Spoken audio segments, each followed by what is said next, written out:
লাল সবুজের পতাকা উঠছে, বাজছে বাংলাদেশের জাতীয় সঙ্গীত। তার নিচে দাঁড়িয়ে ফুপিয়ে ফুপিয়ে কাঁদছে 17 বছরের একজন কিশোরী। যা থেকে কাঁদতে থাকেন উপস্থিত দর্শকেরাও, কাঁদতে থাকে পুরো বাংলাদেশ। ঢাকার খিলগাঁওয়ের সিপাহীবাগের খিঞ্চি এলাকায় নোংরা ঝিলের উপর টিনের ঘরে বাস করা সেই মেয়েটি জানতই না স্বপ্ন কি, তবে অদম্য ইচ্ছাশক্তি আর কঠোর পরিশ্রম দিয়ে সেটাই করে ছেড়েছেন। স্বর্ণপদক জিতে বিশ্বমঞ্চে উজ্জ্বল করেছিলেন বাংলাদেশের নাম। আর তিনি হলেন মাবিয়া আক্তার সীমান্ত, যিনি 2016 সালের 7 ফেব্রুয়ারি ভারতের গুয়াহাটিতে আয়োজিত এশিয়া গেমসে নারীদের ভারোত্তোলনে 63 কেজি ওজন শ্রেণীতে স্বর্ণপদক জয় করেছিলেন। কিন্তু তার এ পথ চলা মোটেও সহজ ছিল না। ভিডিও শুরু করার আগে একটা রিকোয়েস্ট, যারা আমাদের চ্যানেলটা এখনো সাবস্ক্রাইব করেননি প্লিজ সাবস্ক্রাইব করে দেবেন, কারণ আপনারা সাবস্ক্রাইব করলেই আমাদের কন্টেন্টের রিচটা বৃদ্ধি পাবে এবং আমাদের মোটিভেশনও বাড়বে। চলুন তাহলে ভিডিও শুরু করি। মাবিয়া আক্তার 1999 সালের 7 অক্টোবর মাদারীপুর জেলার কুলপত্তি এলাকায় একটি দরিদ্র পরিবারে জন্মগ্রহণ করেন। তার পিতার নাম ছিলেন হারুনা রশিদ, যিনি পেশায় ছিলেন একজন মুদি দোকানি। মাবিয়ার পরিবার এতটাই দরিদ্র ছিল যে দরিদ্রতার জন্য 3 ভাই বোনের সংসার একসময় তার পড়াশোনা বন্ধ হয়ে যায়। কিন্তু তার অদম্য ইচ্ছা আর কঠোর পরিশ্রম তাকে সাফল্যের সর্বোচ্চ শিখরে পৌঁছে দিয়েছিল। যে পরিবেশ থেকে উঠে এসে বাংলাদেশকে গৌরবান্বিত করেছিলেন মাবিয়া, তা অনেকটা রূপকথার গল্পের মতো। তবে সেই রূপকথার সিন্ড্রেলার গল্পের মতো নয়। কোনো জাদুর কাঠির ছোঁয়ায় তার ভাগ্য পরিবর্তন হয়নি, বরং ইচ্ছাশক্তি, পরিশ্রম ও একাগ্রতা দিয়ে সে খুঁড়েকুড়ানি থেকে রাজকন্যা হয়ে উঠেছে। সে যে পরিবেশ ও পরিমণ্ডল থেকে এসেছে সেখানে দেশপ্রেম কিংবা দেশাত্মবোধের কোনো পাঠ তার পাওয়ার কথা নয়।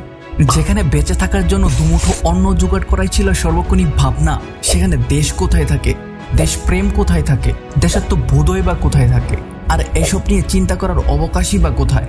তবে এমন ধারণা যে সঠিক নয়, সেদিন মাবিয়ার কান্নায় তা স্পষ্ট হয়ে ওঠে। সবার বুকের মধ্যেই সুপ্ত থাকে মা, মাটি এবং মাতৃভূমি। আন্দোলিত করে জাতীয় সঙ্গীত এবং জাতীয় পতাকা। প্রেক্ষাপট যেমনই হোক না কেন, গৌরবের মুহূর্তে তা যেন ঝর্ণার মতো কল্লোলিত হয়।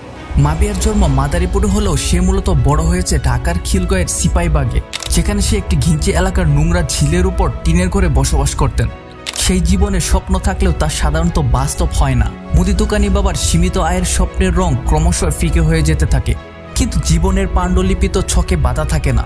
জীবনের এই নাট্যমঞ্চ কত যে নাটকীয়তায় ভরা, তার অনুপম দৃষ্টান্ত মাবিয়া। তা না হলে শক্তির খেলা ভারোত্তোলনে তিনি যেভাবে বার বহন করে সবাইকে চমকে দেন, তা রীতিমতো বিস্ময়কর। বক্সিং কোচ কাজী শাহাদত হোসেন ছিলেন তার মামা। তার হাত ধরে মাবিয়া ভারোত্তোলনে আগ্রহী হয়ে ওঠেন। হালকা পাতলা গঠনের কিশোরীর ভাগ্নিকে সে এমন একটা খেলায় দীক্ষা দেন যাতে তার বিন্দুমাত্র আগ্রহ ছিল না। ভারোত্তোলন যে একটি খেলা, সেটাই তো তার বোধগম্য ছিল না। কিন্তু অভাবের ভিতরে বড় হওয়া মাবিয়া খুব তাড়াতাড়ি বুঝতে পেরেছিলেন যে এমনিতেই তাকে জীবনভর ভার বহন করে যেতেই হবে। তবে অনুজ্জ্বল সেই জীবন রয়ে যাবে সবার অগোচরে। তার চেয়ে বারবেল সেট গ্রহণ করে যদি জীবনে উজ্জ্বলতা আসে, সেই চেষ্টা তো করা যেতেই পারে। তাই অল্প বয়সে নিজের জীবনকে বদলে দেওয়ার একটি চ্যালেঞ্জ গ্রহণ করেন।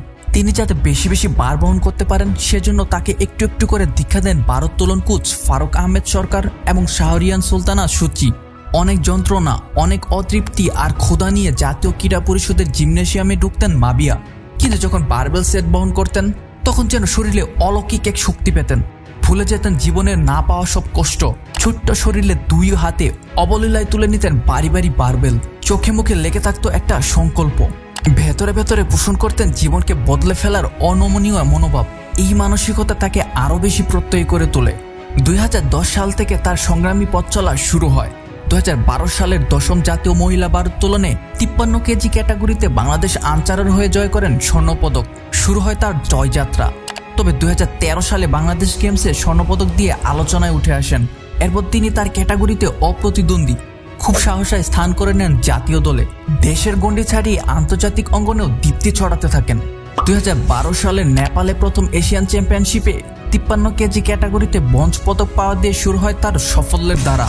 2013 সালে মালয়েশিয়ায় Commonwealth senior youth and junior চ্যাম্পিয়নশিপের জুনিয়র গ্রুপে রৌপ্য এবং ইউথ বিভাগে ব্রোঞ্জ পদক নিজের করে নেন।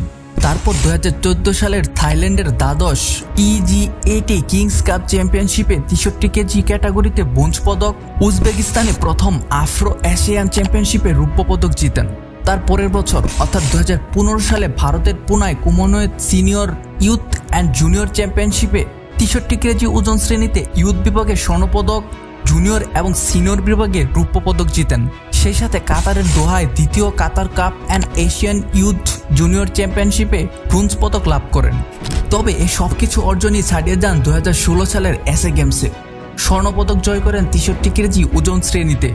ভারতের গুয়াহাটির ভোগেশ্বর ইনডোর স্টেডিয়ামে সেই গেমসে বাংলাদেশের প্রথম স্বর্ণপদক আসে তার মাধ্যমে। পদক গ্রহণের সময় তার চোখ বেয়ে ওভারঅল ধারায় ঝরতে থাকে অশ্রু। ভারোত্তোলনের দ্বিতীয় আর মেয়েদের মধ্যে প্রথম স্বর্ণপদক তার। কিন্তু এই গেমসে তার অংশগ্রহণ নিয়েই ছিল সংশয়। গেমসে অংশ নেওয়ার সপ্তাহ দুয়েক আগে তার হাতে ব্যথা পান। অনুশীলন করার সময় কোনোয়ে ফ্র্যাকচার হয়, যে কারণে গেমসে প্রতিদ্বন্দ্বিতা তো দূরের কথা, অংশগ্রহণ করা নিয়েই ছিল সংশয়। এ নিয়ে তার মনের ভেতর চলে অন্তহীন টানাপোড়েন। জীবনে তো সুযোগ বারবার আসে না, এমন সুযোগ তিনি ছেড়ে দেবেন? আবার প্রতিদ্বন্দ্বিতা করতে গিয়ে যদি বড় ধরনের ক্ষতি হয়ে যায় তখন কি হবে? তবে শেষ পর্যন্ত মনের জোরে সে গেমসে অংশগ্রহণ করে। একটা পদক পাওয়া গেলে মন্দ কি? স্বর্ণপদক জয় করার প্রশ্নই ছিল না। ভেবেছিলেন ব্রোঞ্জ, তার বেশি হলে একটা রৌপ্য পদক পাবেন, কিন্তু ছাড়িয়ে যায় তার প্রত্যাশা। জয় করে ফেলেন স্বর্ণপদক। ভারোত্তোলনে এটি ছিল বাংলাদেশের দ্বিতীয় স্বর্ণপদক। 2010 সালে ঢাকার এসএ গেমসে ভারোত্তোলনে প্রথম স্বর্ণপদক আসে হামিদুল ইসলামের সাফল্যে। আর দেশের বাইরে মাবিয়ায় প্রথম স্বর্ণপদক জয় করার কৃতিত্ব অর্জন করেন। তারাই সাফল্য তাকে রাতারাতি দেশে পরিচিত করে তোলে। একই বছর কাতার কাপ এবং এশিয়ান চ্যাম্পিয়নশিপে 63 কেজি ক্যাটাগরিতে 2টি স্বর্ণ এবং একটি রৌপ্য পদক অর্জন করে। 2018 সালে মিশরের কায়রোতে পঞ্চম সলিডারিটি চ্যাম্পিয়নশিপে 71 কেজি ওজন ক্যাটাগরিতে 2টি রৌপ্য এবং একটি ব্রোঞ্জ পদক পেয়েছিল।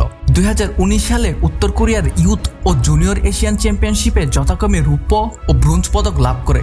এসএ গেমসে ভারোত্তোলনে একবার স্বর্ণপদক জয় করায় যেখানে দুরূহ, সেখানে একজনের পক্ষে দ্বিতীয়বার তা চিন্তাই করা যায় না। কিন্তু মাবিয়া যেন অন্য ধাতুতে গড়া, অসম্ভবকে সম্ভব করে তোলাই তার মিশন। আত্মবিশ্বাসী মাবিয়া 2019 সালের নেপালের পাখরায় ত্রয়োদশ এসএ গেমসে আবারও বাজিমাত করেন। 76 কেজি ক্যাটাগরিতে তিনি জয় করেন স্বর্ণপদক। এসএ গেমসের পরপর 2বার একক ইভেন্টের স্বর্ণপদক জয়ের গৌরব বাংলাদেশের আর কোনো নারীর নেই। তাছাড়াও মাবিয়া কাতারের দোহায় এশিয়ান ইউথ চ্যাম্পিয়নশিপ, চীনের নাংজিংয়ে এশিয়ান ইউথ গেমস, থাইল্যান্ডের Asian Youth and Junior comp Championship, বাকুতে ইসলামী সলিডারিটি গেমস, অস্ট্রেলিয়ায় 18তম কমনওয়েলথ গেমস, ইন্দোনেশিয়ায় 17তম এশিয়ান গেমস, তুর্কমেনিস্তান এবং থাইল্যান্ডের ওয়ার্ল্ড চ্যাম্পিয়নশিপ, কাতারের দোহায় 6ষ্ঠ কাতার কাপ, উজবেকিস্তানের তাসখন্দে 6ষ্ঠ ইন্টারন্যাশনাল ইসলামী সলিডারিটি গেমসে অংশ নিয়েছিলেন এবং বাংলাদেশকে সাফল্য এনে দিয়েছেন। মূলত ইচ্ছে, আন্তরিকতা ও সদিচ্ছা থাকলে একটি ঘুপচি ঘরে বাস করেও যে বড় স্বপ্ন দেখা যায়, জয় করা যায় জগৎ, আবারও তার দৃষ্টান্ত স্থাপন করেছেন মাবিয়া আক্তার সীমান্ত। সাফল্যের জন্য যে আত্মবিশ্বাস, সংকল্প ও নিবেদন থাকতে হয়, তার কোনো কমতি ছিল না তার মধ্যে। আর এই কারণে তিনি অন্য সবার চেয়ে আলাদা। অসংখ্য নারীর কাছে হয়ে উঠেছেন আস্থা, নির্ভরতা এবং সাহসিকতার প্রতীক।